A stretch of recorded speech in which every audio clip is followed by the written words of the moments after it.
Next up, we've got a panel. How's everybody doing? Ready to go?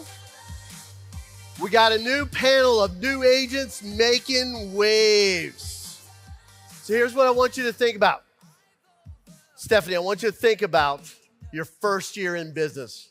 Karen, think about your first year in business. Michael, think about your first year in business. What were you doing? What was your schedule like? Share with that person next to you what your first year in business was like. What was it, Jill? Heather? Andy? Rochelle? That first year, would we be impressed? That first year, what was it looking like? What was your production? What was it, Doug? How many? 13. I love it. All right. All right. So welcome me in. Let's bring out Elio Alanis from Houston. Let's clap it up for Elio. Case McCarthy from Toledo.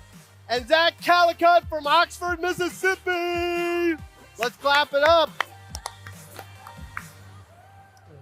New agents making waves. Look at these hot shots out here. Hey, Zach, let's start with you. Tell them a little bit about yourself, what's going on in your life. So my name's Zach Callicutt. I'm from Oxford, Mississippi, home of Ole Miss, hotty toddy.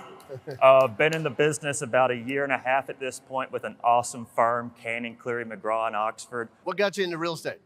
So my grandmother was a real estate agent and sold every single house I think there was twice and just fell in love with it. Worked at a real estate law firm for about 3 years doing title work and just decided to try out the sales side instead. Was your plan always to get in real estate? No, my plan was actually politics before this. So same business. Basically. Make more money, right? Shaking hands, kissing babies, but you're ethical. That's exactly it. So what has been your superpower? What has been working for you early in your career already? So a lot of it has been, I have this new philosophy, I call it go for no.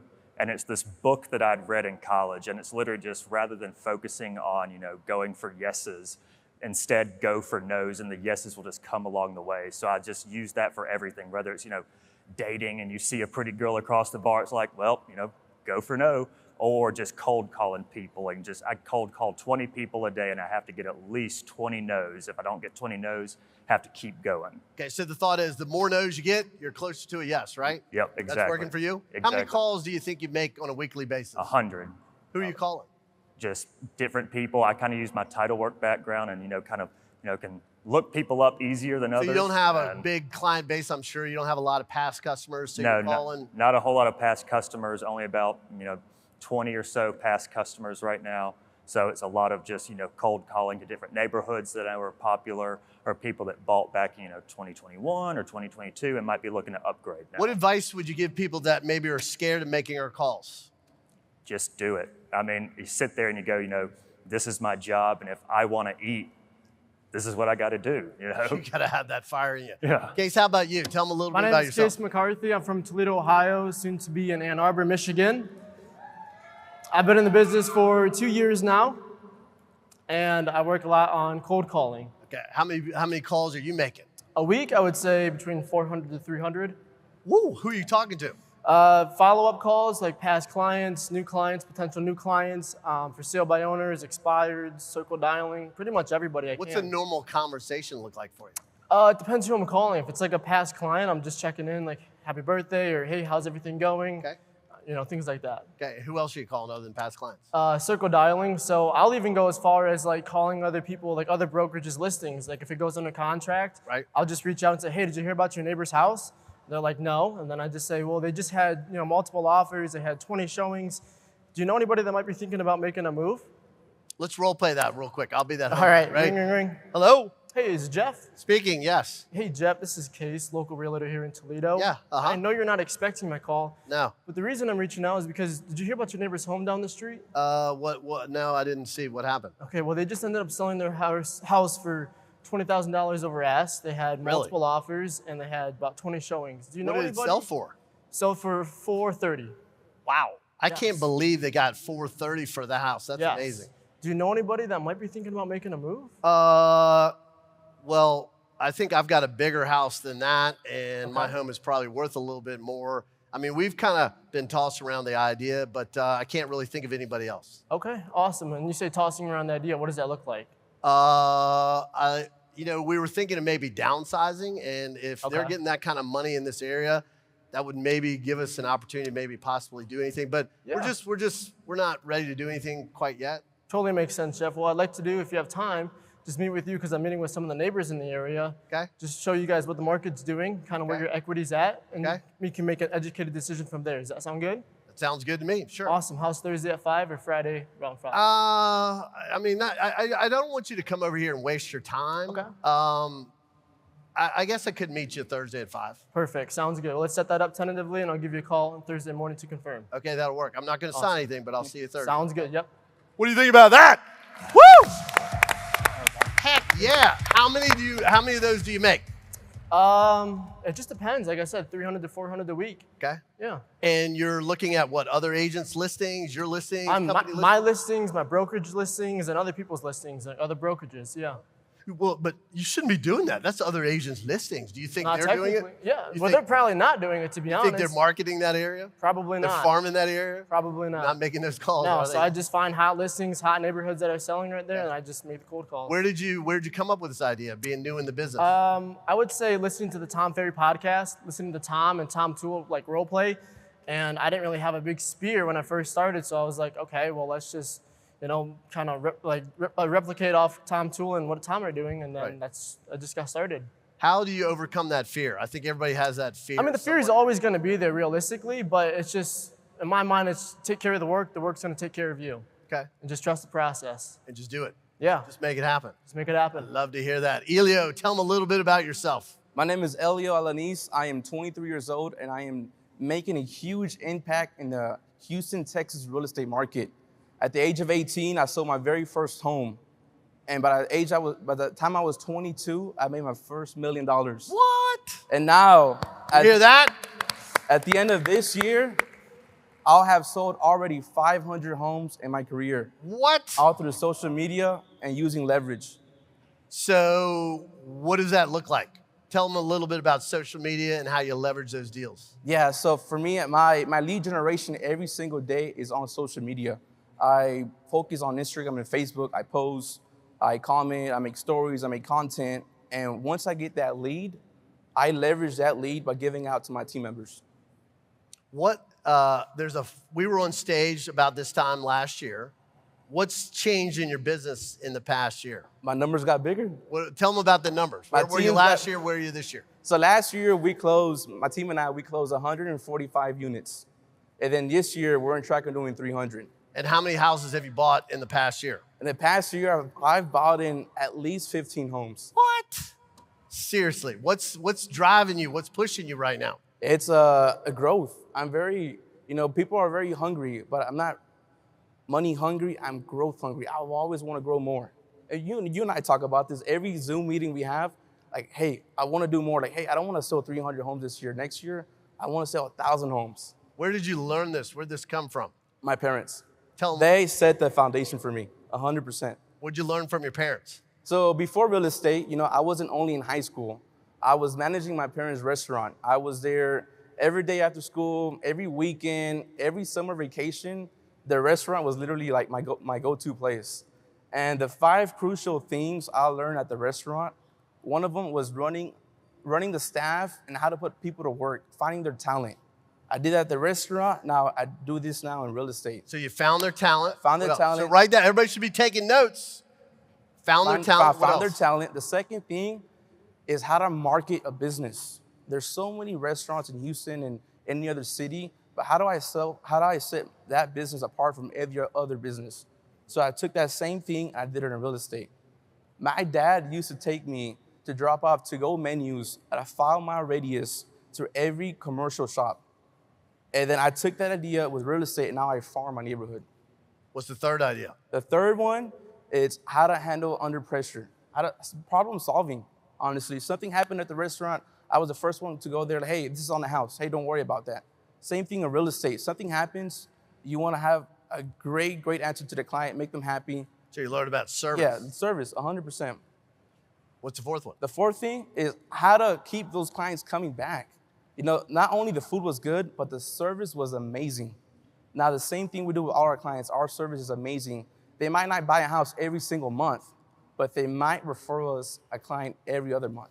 Love it. Now, the last one, it's the most important one. It's always being ahead, being prepared. Every Thursday and Friday at the restaurant, the only thing on my mind was, hey, the weekend is here. Do we have enough staff? Do we have enough food? Now, the same thing in real estate. When I got a call from Tom that I was speaking on stage, I was already prepared. I hired 3 more agents because I just know I'm going to receive a piece of business from everyone in here in Houston, Texas. Woohoo, I love it. Yeah, so always being prepared. So let's talk about if you were talking to that newer agent, what advice would you give them? Real quickly, what's one thing you would tell them to do? Run this as a business. Run it like a business. Run as a business, of course, 100%. How about you, Case? I would say network with other agents that have been in the business longer than you, because I think it's valuable to reach out to them because they've already been through, the hardship, they've already been through the success, and usually they just leave a lot of clues for you to kind of grab and mold into your own business. Love it. How about you, Zach? Completely dissect the Tom Ferry YouTube channel. Okay, how often do you watch that? Every week. Okay. Yeah. What got you into coaching? The YouTube channel. I started my real estate career March 1st, 2023. Had no idea what I was doing. I was fresh out of college, had been told what to do, where to do it, how to do it my entire life, and just was right there all of a sudden. I'm working for myself. I don't know what to do. And just started Googling and came across Tom, and it completely just changed the way I thought about the business. So what do you see? What do you see next year looking like for you? More. More as in? Double, hopefully. So this year we're at about 22 this year. So hopefully can hit about 50 or so next year. How are you going to get more? What's the plan? Just going out and meeting people. What's your schedule looking like? So Oxford's a very social town. A lot of football games. That's how I meet a lot of clients and whatnot through my sphere. And somebody who struggles hardcore with social anxiety. It's great career path. Right. And so I just have to put myself out there though and go, hi, my name's Zach. Nice to meet you. And just go. It's a social business, isn't it? It's about building relationships. Exactly. How about you, Case? My schedule? Yeah. I would say for me, I'm pretty disciplined. So I wake up at 5, go to the gym, get the hardest part out of my day first. And then I get right with God always. And then words of affirmation for me. And then from there, I role play before I hop on my call session. And then I get to my call session. And then that usually ends around, I'd say, noon or 1. And then the rest is appointments and networking. Love it. What's pushing you? What's your why right now? My why is just, it's super personal. I think it's, everyone has their own why, but my why is just growth, obviously, and becoming the best me. Love it. How about you? What's pushing you right now? Well, the same thing I said last year. I want to retire my parents. Last year, I said I want to retire my parents was in 3 years. Yeah. So we're a year down, so 2 more years, and I'll retire my parents. And I also want to impact others. That anybody can do this, not just at 18 or any age. What's your schedule looking like? My schedule. So in the morning, I'm in the office. I'm always in the office until the afternoon. Afternoon is when I'm on appointments. My appointments are literally closings. I meet all of my clients at the closing table. Love it. So it's also an amazing experience. What advice would you give maybe an experienced agent that needs to step up their game a little bit? Yeah, so there's a quick stat. Going back to the restaurants, there's in the restaurant industry, 50% of restaurants make it or they don't. Now in the real estate industry, 87% of realtors do not make it. Mm-hmm. So it's a whole different. It's even worse. It's even worse. Harder. Yes. So when I got in real estate, I had to bring another hat on, and I told myself, majority of the realtors get their real estate license to be realtors. We had to be business people, a business person getting their real estate license to run a business. That's the biggest difference. So start with being a business person. A business person running a company, running a real estate company. Love it. How about you? I would just say stay consistent. I think a lot of the times, we kind of fall short of that staying consistent mark. So just keep doing what you're doing. What do you do? I'm sure you have bad days. What happens when you don't make the calls or you? I always make the calls, to be honest. I love it. Even on the days you feel Who holds you to that? Me, honestly. Even the days that you don't feel like it, those are the days that you're getting closer to succeeding, honestly. That's the way I look at it. Love to hear that. How's your coach hold you accountable? Every week. So I just text them. I just say, hey, I got this done, got that done. I just send them the doing and done board. Love it. Yeah. How about you, Zach? Go for no. I mean, we're all terrified of being told no, but rather than being terrified, make that your goal instead. The yes is a byproduct, but no's how you get there. All right. So what is your numbers going to look like next year? 50. Case? I would say 45. And? We set a bet, right? We set a bet last week. So this year I'll be doing 300, and the goal is always to double. Next year will be 600, but we said screw that. We said screw what's that. 600? What is We it? said 1,000 homes. 1,000 homes 1,000 next homes. year. What do you think about that? Hey guys, let's clap it up for these amazing agents. Thanks so much for sharing everything with us. Thank you. Thanks so much, guys. Way to go. Good stuff, Case. Thank you. Way to go, Zach. Thanks, guys. Awesome. Thanks, guys. Let's clap it up again for these guys. Thank y'all.